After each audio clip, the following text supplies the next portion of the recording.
Assalamualaikum warahmatullahi taala wabarakatuh.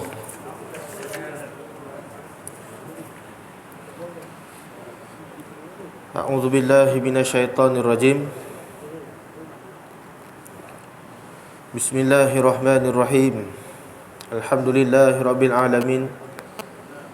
Wassalatu wassalamu ala asyrafil anbiya wal mursalin wa ala alihi wa ashabihi ajma'in. Allahumma salli wa sallim ala sayyidina Muhammad wa ala alihi wa ashabihi wa man tabi'ahum bi ihsanin ila yaumiddin. Rabbi shrah li sadri wa yassir li amri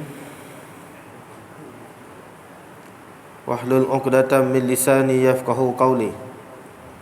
Qalu subhanaka la ilma lana illa ma 'allamtana innaka antal alimul hakim.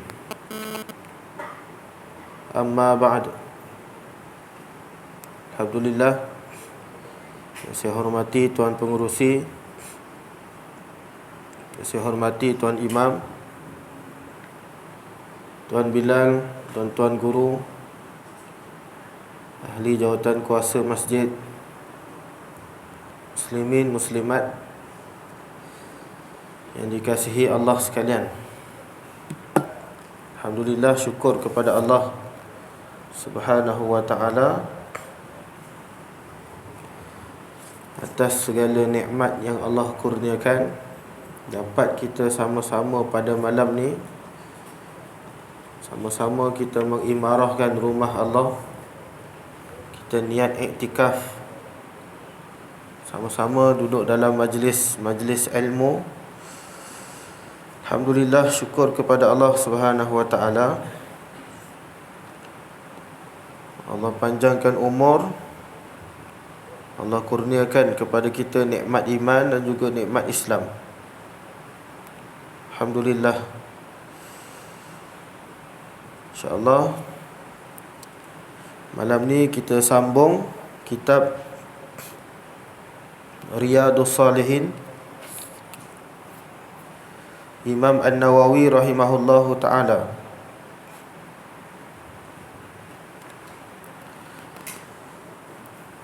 Tajuk untuk malam ni, InsyaAllah kita akan bacakan hadis dan juga ayat-ayat Al-Quran tentang satu tajuk yang mana kita dah biasa dengar dah. Cuma kita sama-sama mengambil pengajaran dan sebagai peringatan untuk malam ni. Biasa dah dengar tajuk ni, tapi tak apa, kita baca juga hadis-hadisnya. Semoga ia menjadi satu peringatan kepada kita malam ni, insyaAllah. Tajuknya adalah berbakti kepada ibu bapa dan larangan menderhakai ibu bapa. Berbakti kepada ibu bapa dan larangan menderhakai ibu bapa. Macam yang saya sebut tadi, tajuk ni dah biasa dengar. Dah banyak pun cerita-cerita tentang anak derhaka, anak-anak yang pukul mak dia, anak-anak yang dera mak dia, dera ayah dia. Dah biasa dah kita dengar ni. Tapi tak apa, insyaAllah kita akan bacakan hadis-hadisnya dan kita ambil iktibar. Satu ayat dalam Al-Quran, Surah Al-Isra ayat 23 dan 24. Allah berfirman, wa qada rabbuka alla ta'budu illa iyyah wa bil walidaini ihsana imma yablughanna indakal kibara ahaduhuma aw kilahuma fala taqul lahumā uffin wa la tadharhumā wa qul lahumā qawlan karīmā wakhfid lahumā janāhadh dhulli minar rahmah wa qur rabbirhamhumā kamā rabbayānī shaghīrā. Maksudnya, dan Tuhanmu telah memerintahkan supaya kamu tidak menyembah sesuatu selain Allah dan berbuat baik kepada kedua-dua ibu bapa kamu. Jika salah seorang di antara keduanya atau kedua-duanya sampai kepada usia yang lanjut, dah tua, maka janganlah sesekali kamu mengatakan kepada mereka perkataan dan janganlah kamu membentak mereka, serta ucapkanlah kepada mereka dengan ucapan yang mulia, dan rendahkanlah dirimu terhadap mereka berdua disebabkan kasih sayang kepada mereka, dan ucapkanlah doa, wahai Tuhanku, kasihilah mereka berdua sebagaimana mereka telah mendidikku sewaktu kecil. Surah Al-Isra ayat 23 dan 24. Ayat ini memberi beberapa pengajaran dan peringatan. Pertama, buat baik kepada ibu bapa. Itu umum. Buat baik kepada ibu bapa. Macam mana nak buat baik kepada ibu bapa? Maka ayat itu menjelaskan, fala taqul lahuma uffin wala tanharhuma wa qul lahuma qawlan karima. Cara pertama, buat baik kepada ibu bapa dengan cara jangan membentak mereka, jangan mengatakan uff sekalipun, dan hendaklah kamu sentiasa bercakap dengan ucapan yang mulia. Jangan maki dia, jangan marah-marah dia, jangan cakap kuat-kuat, jangan jerit-jerit. Kalau nak cakap dengan mak ayah ni, pelan-pelan je.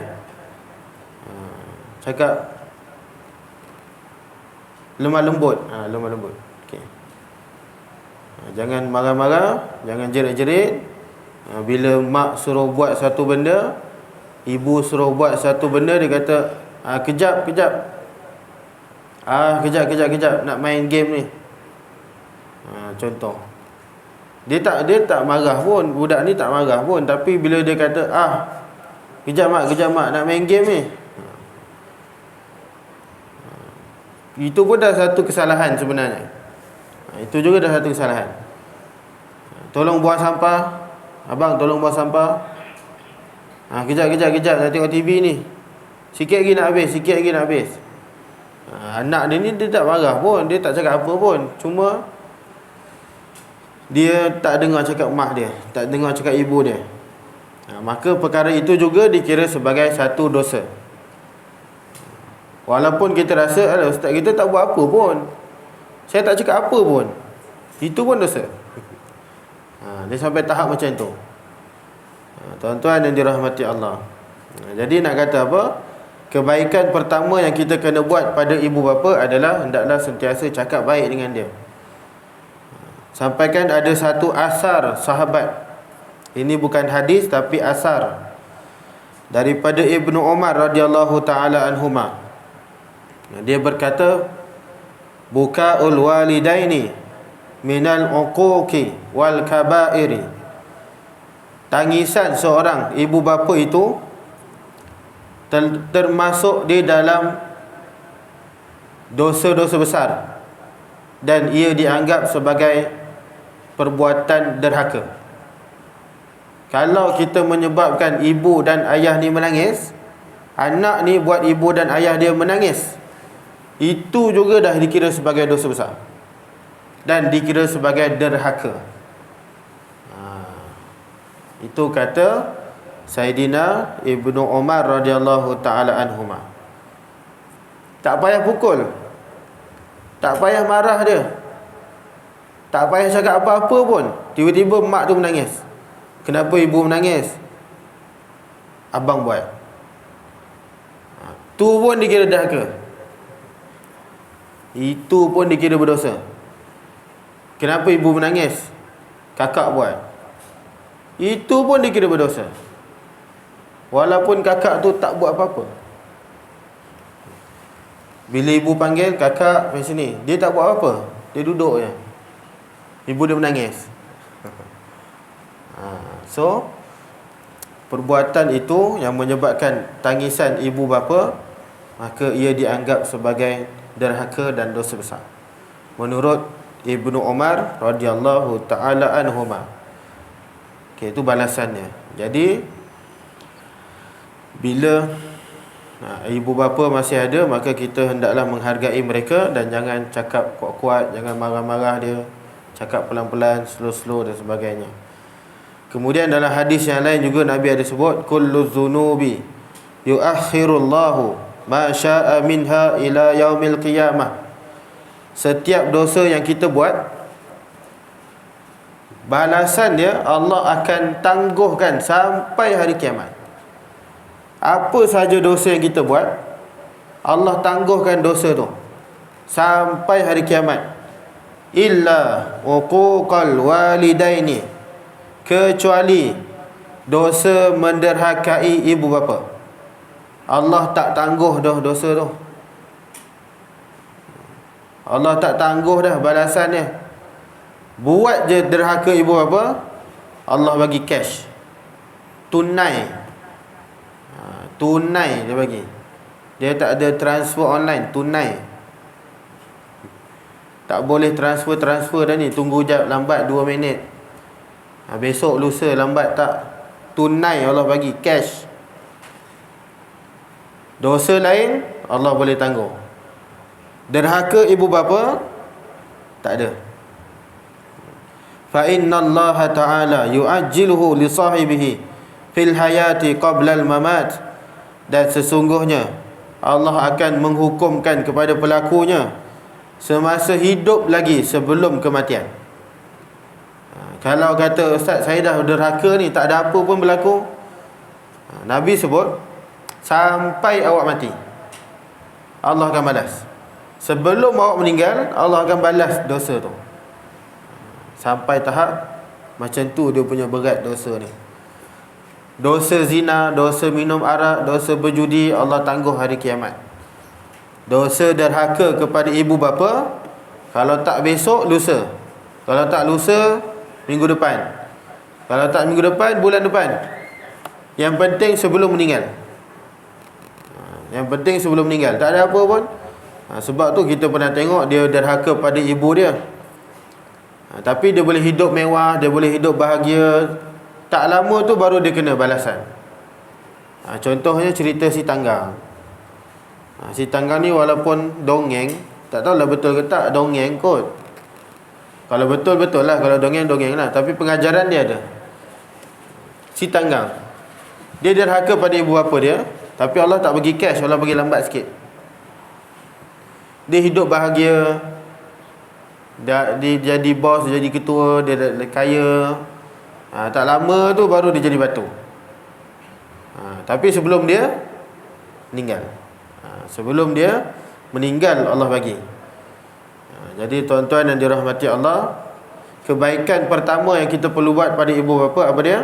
Jangan herdik, jangan marah, jangan bentak, cakap elok-elok. Pertama. 2, apa kebaikan yang kita boleh buat pada ibu bapa? Ayat seterusnya menjelaskan.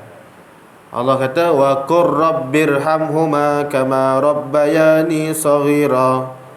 Dan hendaklah kamu sentiasa mengucapkan, wahai Tuhanku, kasihilah mereka berdua sebagaimana mereka mengasihiku sewaktu mereka kecil, sewaktu kami kecil.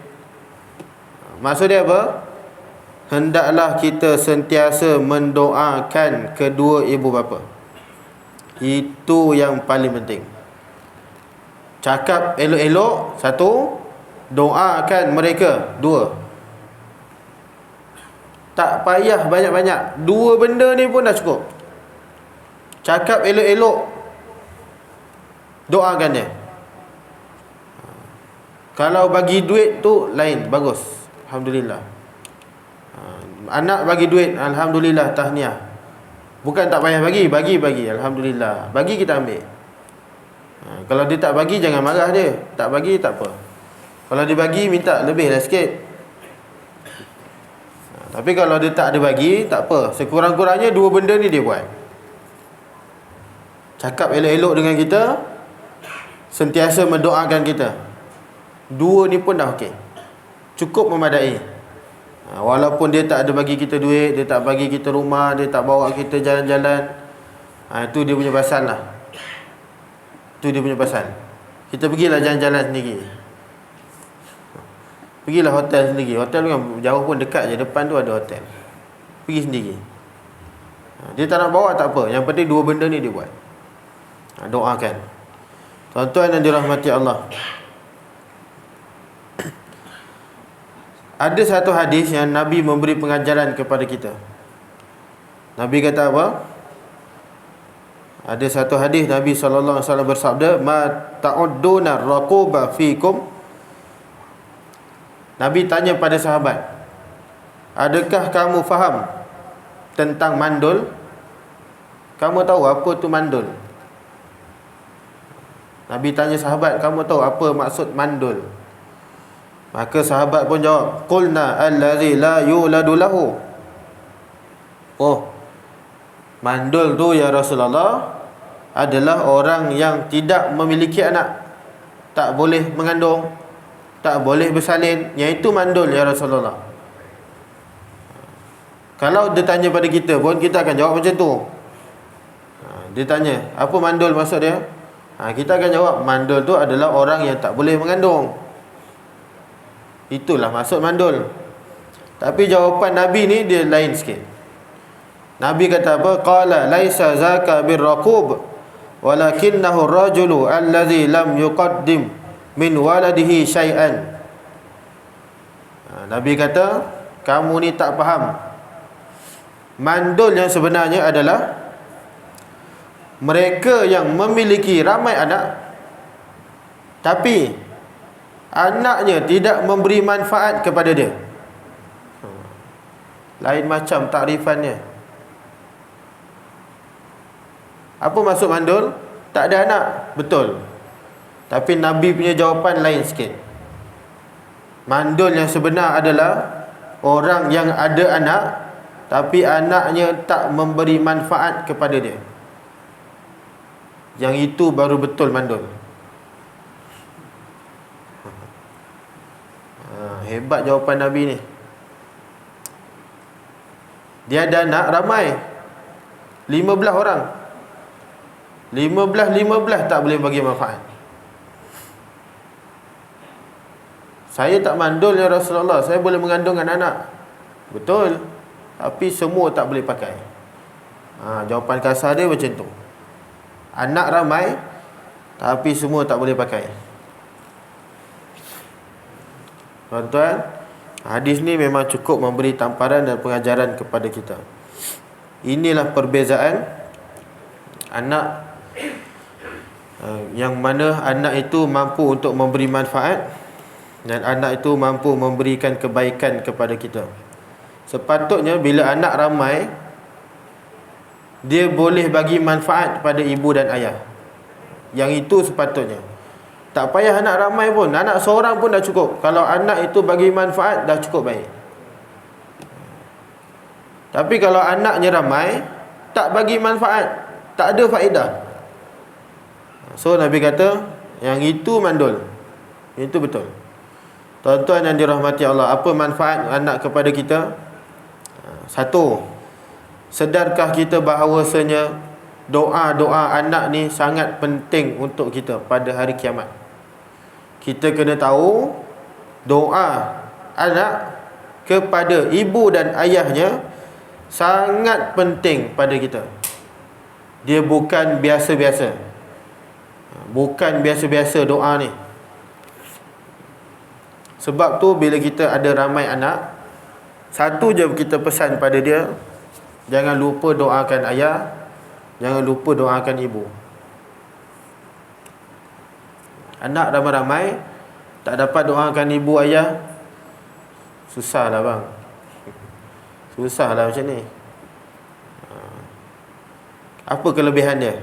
Nabi sebut, innallaha azza wa jalla la yarfa'u darajata lil 'abdi salihi fil jannah fayaqulu ya rabbi anna li hadhihi fayaqulu bi istighfari waladika laka.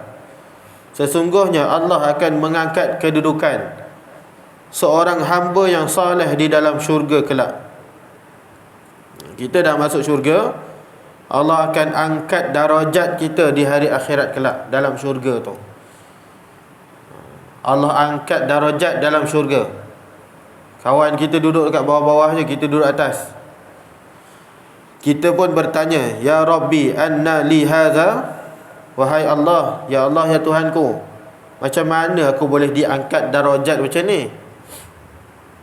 Apa yang aku dah buat? Aku tak buat apa pun. Dah mati dah. Amalan apa lagi yang dia buat? Tak ada dah. Maka dijawab kepadanya, bistighfari waladika laka. Sesungguhnya anakmu telah mendoakan kamu. Anakmu selalu istighfar untuk kamu. Dia selalu mendoakan, Rabbirhamhuma kama rabbayani saghira. Rabbighfirli waliwalidayya. Ya Allah, ampunkanlah dosa kedua ibu bapa aku. Setiap hari anak kau doakan. Sebab tu kau naik pangkat. Sebab tu kau punya syurga naik sikit. Darajat dia lain sikit daripada orang lain. Sebab anak-anak kau semua doakan. 15 orang anak, 15 doakan. Rabbighfirli waliwalidayya warhamhuma kama rabbayani saghira. Sebabkan doa anak tu, kau dinaikkan darajat. Penting doa anak tu. Sangat penting. Doa anak kepada kita pun penting. Doa kita kepada anak pun penting. Dua-dua sama penting. Sebab tu Nabi Ibrahim AS dalam Al-Quran dia ada menyatakan bahawa Nabi Ibrahim sentiasa berdoa agar mendapat anak yang soleh dan solehah. Nabi Ibrahim dia minta anak yang soleh. Nak kata apa? Betapa pentingnya peranan anak-anak yang soleh. Pentingnya anak soleh ni dalam kehidupan ibu bapa. Sebab tu Nabi Ibrahim minta apa doa dia?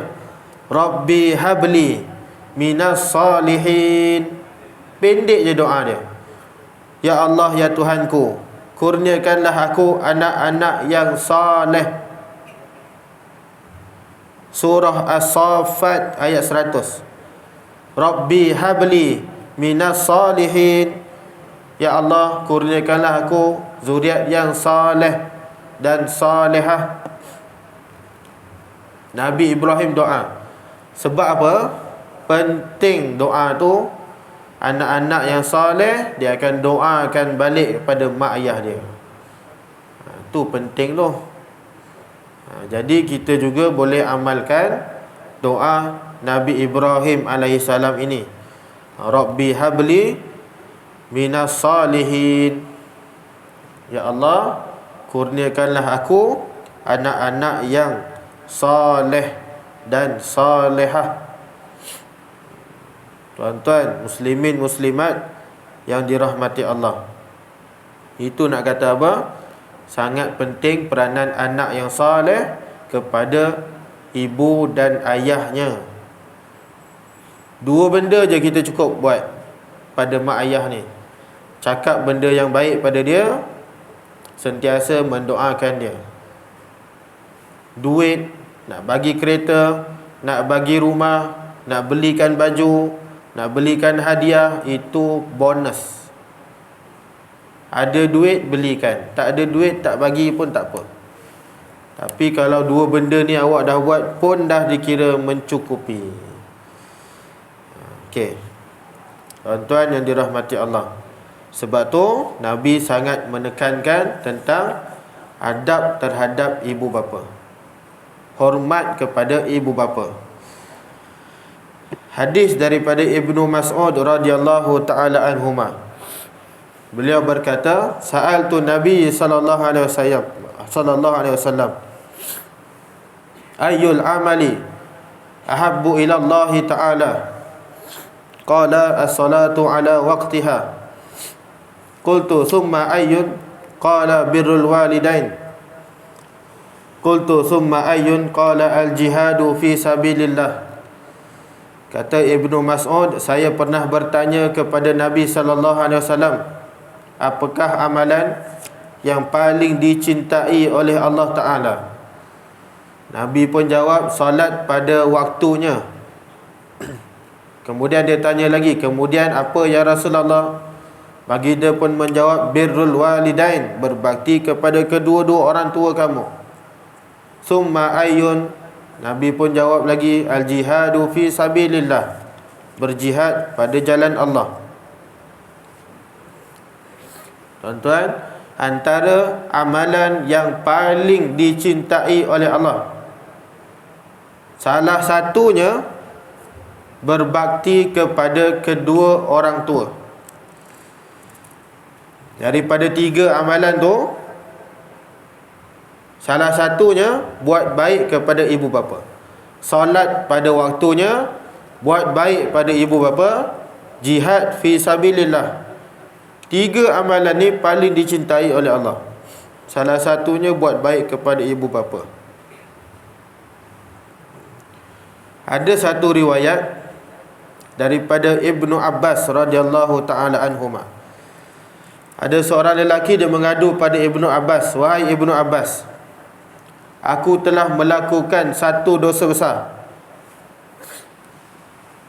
Adakah peluang untuk aku bertaubat pada Allah? Dia tanya Ibnu Abbas, saya dah buat dosa besar dah ni. Adakah masih ruang untuk aku bertaubat? Allah terima ke taubat aku ni? Jawapan Ibnu Abbas sangat menarik. Dia kata apa? Dia tanya balik pada lelaki tu, wahai sahabat, apakah ibu kamu masih hidup? Kawan ni tanya, boleh tak Allah ampunkan dosa aku? Ibnu Abbas jawab, mak kau masih hidup tak? Macam tak ada kena-mengena. Macam tak ada kena-mengena. Lelaki ni pun jawab, ibu aku telah meninggal dunia. Maka Ibnu Abbas kata, bertaubatlah kamu kepada Allah dan bertakwalah kepada Allah. Lelaki itu pun balik. Bila lelaki itu balik, anak murid kepada Ibnu Abbas bertanya, wahai tuan guru Ibnu Abbas radhiyallahu taala anhuma, apa kaitannya pengampunan Allah dengan ibu yang masih hidup? Macam tak ada kaitannya.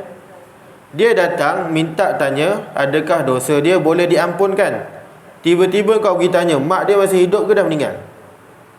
Apa perkaitan antara dua perkara tu, wahai Ibnu Abbas? Maka Ibnu Abbas pun menjawab, tidak ada amalan yang paling dekat dengan Allah melainkan melakukan kebaikan terhadap ibu. Dengan kamu buat baik kepada ibu, lebih mudah untuk dosa kamu diampunkan oleh Allah. Itu jawapan dia. Itu jawapan dia. Itu kaitan antara keduanya. Ibnu Abbas kata apa? Amalan yang paling dekat dengan Allah adalah buat baik kepada ibu. Maka kalau kamu nak dosa kamu diampunkan oleh Allah dengan mudah dan cepat, buat baik dengan ibu, Allah akan ampunkan dosa. Sebab lelaki ni telah melakukan satu dosa yang besar, bukan dosa kecil. Sebab tu dia mengadu pada Ibnu Abbas.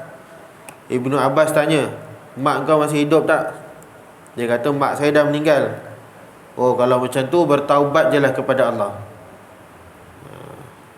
Sebab mak dia dah meninggal. Maka Ibnu Abbas kata, bertaubat pada Allah, semoga Allah terima taubat.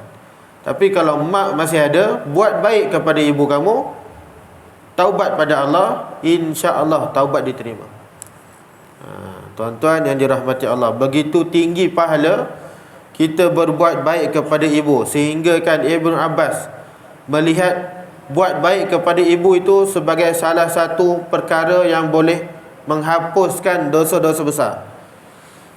Malah Imam Ahmad pernah berkata, birrul walidatu kafaratul kabairi, buat baik kepada ibu dan bapa akan menghapuskan dosa-dosa besar.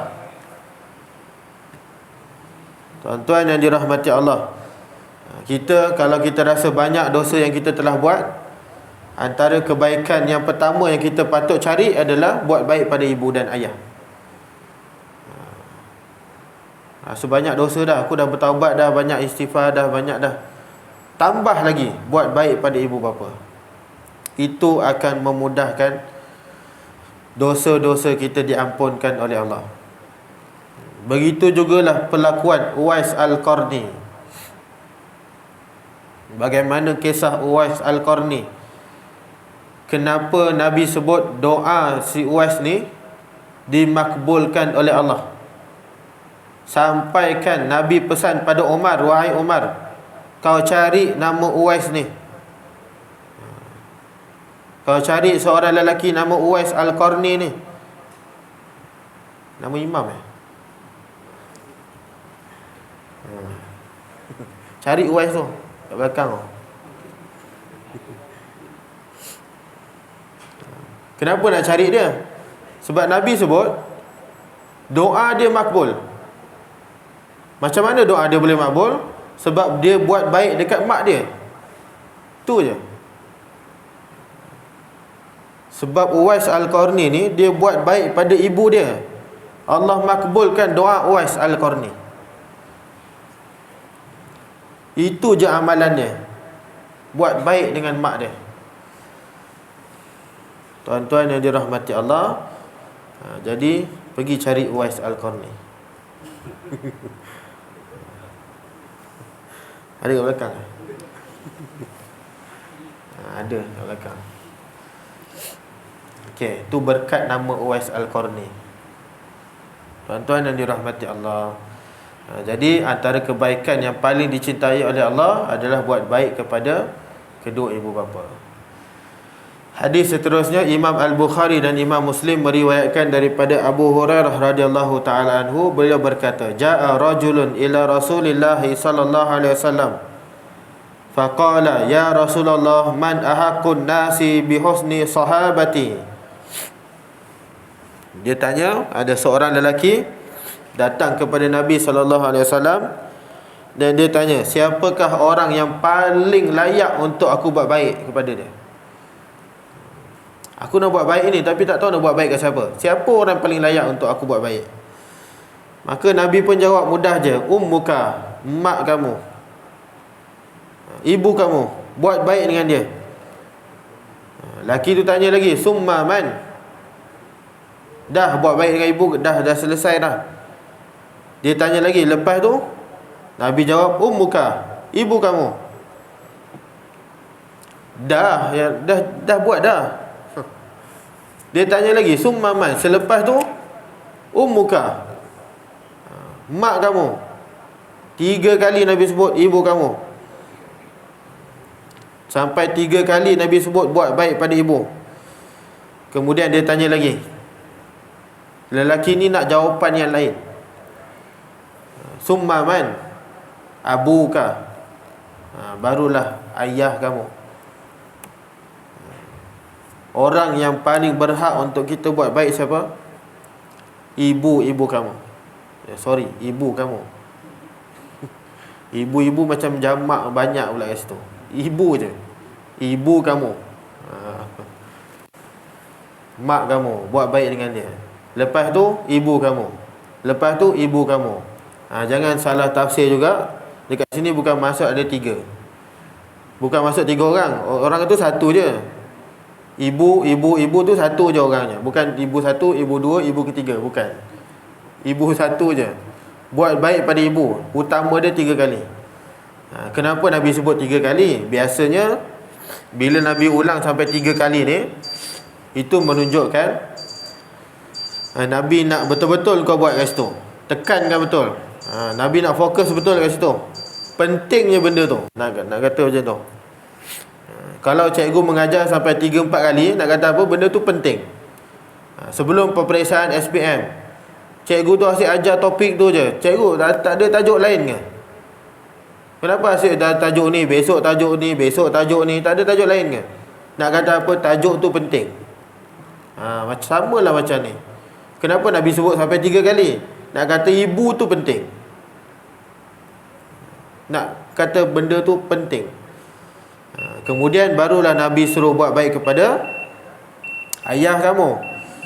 Soalan dia, kenapa Nabi suruh sebut sampai 3 kali tu? Kenapa ibu yang patut didahulukan? Jadi dekat hadis ni kita dapat ambil beberapa manfaat dan pengajaran. Pengajaran dia apa? Seorang ibu didahulukan dalam kita melakukan kebaikan berbanding ayahnya. Kenapa jadi macam tu? Pertama, kerana ibu, menurut Imam An-Nawawi, ibulah yang banyak menanggung kesusahan, keperitan, kepedihan seorang anak. Ayah tak rasa, ibu yang rasa.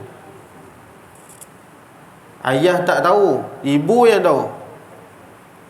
Ayah buat apa? Ayah tengok je. Yang rasa siapa? Ibu. Yang rasa ibu, bukan ayah. Ayah tak rasa, ayah tengok je.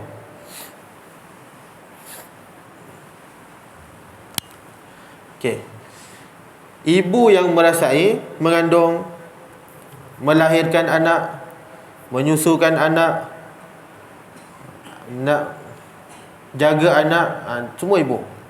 Ayah tak buat apa-apa. Saya ada 5 orang anak. Anak yang kelima baru 4 bulan. Dan anak yang kelima itulah satu-satunya anak yang saya tengok dia bersalin. Daripada 5 orang tu, yang kelima ni baru saya dapat tengok. Yang ke-4 orang sebelum ni memang tak dapat. Tak ada harapan. Walaupun dah tunggu depan hospital, depan pintu salin, nurse tak panggil. Dia keluar je, cik, tahniah dah bersalin. Aku nak tengok. Saya nak tengok, bukan nak tahu berita. Berita tu lain, saya nak tengok. 5 kali bersalin, yang kelima baru saya dapat tengok. Dekat situ barulah saya tahu yang merasakan sakit tu ibu. Betul lah apa yang Nabi sebut ni. Betul lah kata Imam An-Nawawi. Sebab apa kita kena dahulukan ibu? Sebab ibu yang rasa sakit bersalin. Ayah buat apa? Saya buat apa masa tu? Saya tengok je. Saya tak boleh buat apa-apa. Tak boleh kacau. Doktor nak tolong boleh. Doktor kata kau jangan sibuk, kau duduk tengok je. Doktor kalau boleh tak nak bagi kita tengok sebenarnya. Tapi itulah rezeki kot, saya dapat tengok. Yang kelima baru saya dapat tengok. Jadi saya tengok lah, tak boleh nak tolong. Doktor nak pegang gunting boleh, nak tolong potong tak boleh. Tak boleh tolong potong, tak boleh. Nak sambut boleh sambut, sambut pun tak boleh. Biar dia buat, dah selesai baru kita uruskan. Nak ceritanya apa? So, bila kita baca hadis ni, sebagai seorang ayah tak perlu nak cemburu lah. Tak perlu nak jealous. Kenapa Nabi sebut mak 3 kali? Tak payah nak jealous. Tak payah nak nangis balik ni, tak payah. Sebab apa? Sebab ibu yang mengandung, ibu yang melahirkan, ibu yang menyusukan. Suami ni tak buat apa-apa pun.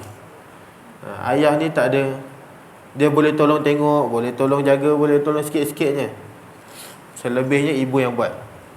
So bila Nabi sebut sampai 3 kali mak tu, maka selayaknya lah ibu disebut 3 kali.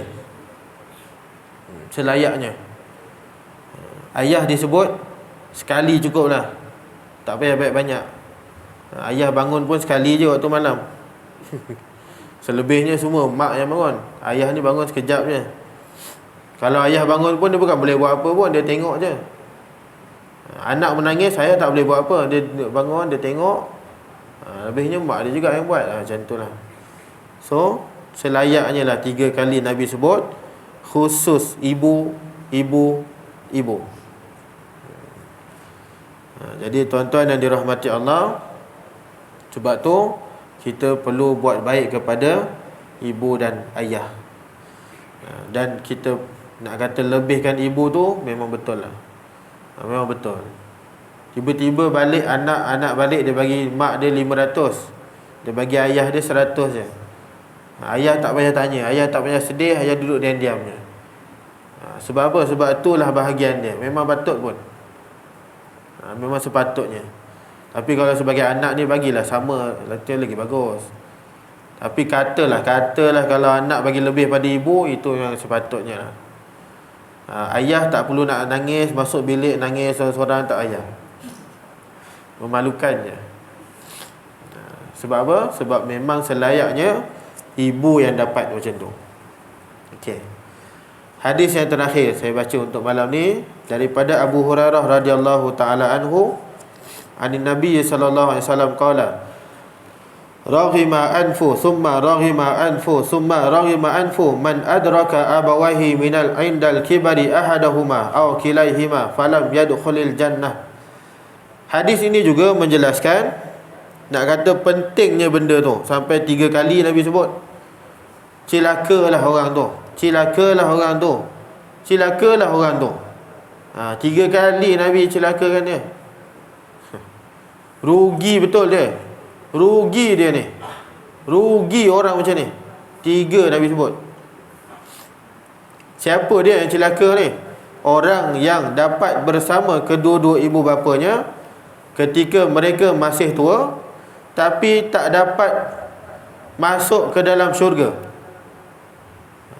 Dia dapat tengok mak ayah dia tua, tapi dia tak dapat masuk syurga sebab mak ayah dia tak mampu untuk masuk syurga. Sebab apa? Sebab dia tak buat baik kepada mak ayah dia. Dia tak dapat kunci syurga tu. Sepatutnya bila dia dapat peluang untuk buat baik dekat mak ayah dia, dia dapat masuk syurga sepatutnya. Tapi dia tak dapat buat benda tu, maka Nabi sebut apa? Cilakalah dia. Cilakalah dia. Engkau dah ada mak ayah, tapi kau tak dapat masuk syurga. Kau ni memang pelik lah. Bahasa mudahnya, pelik lah kau ni. Patutnya kau ada mak ayah, kau boleh masuk syurga, tapi ni tak boleh. Pelik betul kau ni. 3 kali Nabi sebut. Bukan biasa-biasa. Nak kata apa?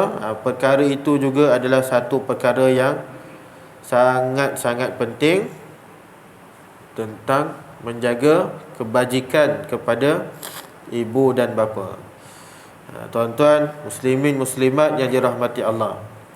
So ada lagi hadis-hadisnya tentang buat baik pada ibu bapa. Nanti kita akan sambung. Kalau tak bulan depan pun boleh jadi lepas raya lah kot. Lepas raya kot. Ada lagi sekali saya rasa, awal bulan 3. InsyaAllah kita akan masuk tajuk berlaku adil terhadap anak. Kita ada ramai anak, jadi kita kena adil. Macam mana adil yang disebut itu? Macam saya sebut dah banyak kali dah, adil ni bukan sama rata. Bukan sama rata. Adil adalah meletakkan satu pada tempatnya yang betul, yang itu baru adil. Dia bukan sama rata. Nanti kita akan tengok macam mana anjuran Nabi untuk berlaku adil terhadap anak-anak. Macam mana yang Nabi suruh buat. Jadi tuan-tuan yang dirahmati Allah, insya-Allah untuk kesimpulan malam ni, banyak-banyak kita berdoa untuk kedua ibu bapa kita, sama ada yang masih hidup ataupun yang telah meninggal dunia. Kalau kita mendoakan mereka, nescaya anak-anak kita pun doakan kita balik. Dia apa yang kita bagi, kita akan dapat balik. Dia sifir dia memang macam tu. InsyaAllah yang baik datang daripada Allah. Yang lemah, yang kurang datang pada saya sendiri.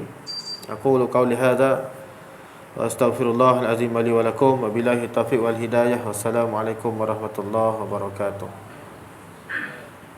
A'udzu billahi minasyaitonir rajim. Bismillahirrahmanirrahim. Alhamdulillahi rabbil alamin.